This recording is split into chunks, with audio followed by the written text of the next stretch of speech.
Salama tompoko. Antsika izay mandalo eto Antananarivo na mivahiny na en mission na manao vakansy dia taddio fa misy ny bed and breakfast ety Antanmenakely ato amin'ny Basy Krisy.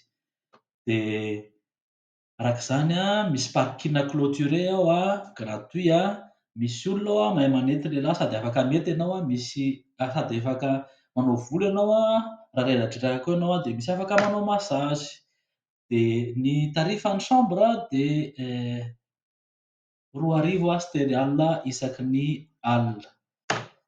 Dia misy chambre lehibe koa ho an'ny fianakaviana sady misy terasy 4,000 sy 4,000 ariary isaky ny alina.